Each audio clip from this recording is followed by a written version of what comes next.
Hi, I'm Damon Smith, Extension Field Crops Pathologist of the University of Wisconsin-Madison and University of Wisconsin Extension.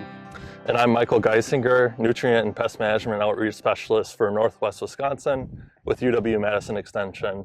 So Damon, we're out here today talking a little bit about tar spot and its development across Wisconsin. What can you tell me about this disease and conditions that favor its development in corn? Yeah, when we first started working with tar spot, we really thought that it was really driven by constantly wet conditions. But after the last 5 or 6 years of research across the Midwest, we've got a pretty good handle on the fact that really, wet conditions contribute, but we also need dry cycles in between those wet conditions. So a nice wet, dry cycle back and forth, and then we have to have cooler temperatures. Those seem to be the major conditions which really seem to push tar spot pretty hard. Yeah, definitely. So thinking about those conditions, what do you think these tar spots looking like for this year across Wisconsin? Is it favorable for it? Yeah, we're keeping a really close eye on it because we're sort of set up similar to 2018 and 2021, which were really heavy tar spot epidemics. And in those years, we started off wet. Wet through May and June right after planting, and then we turned dry in July, and then it got cool and wet again in August. And so we're watching what's happening right now. We've been cool after planting this spring. We're seeing some tar spot fire up in the northwest part of the state already.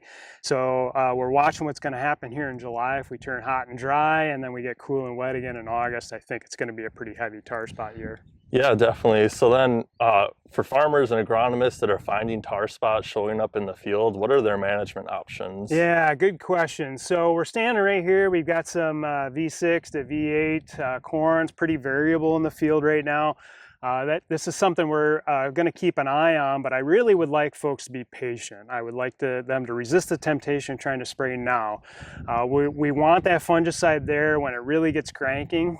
We know from research that between the tassel and R3 window, that's really the optimum time to spray a fungicide.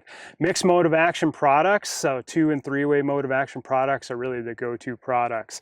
If you decide to spray now around this V10 growth stage, then you got to watch what's going to happen later in the season because you're most likely going to have to come back, especially if we continue in this pretty favorable trend, you're going to most likely have to come back with a second application.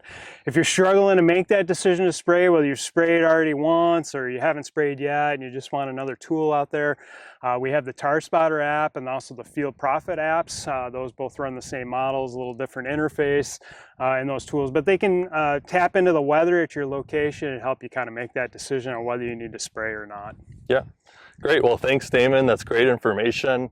If you're looking for more information on tar spot, go to the NPM website at ipcm.wisc.edu or contact the NPM specialist or regional educator serving your region.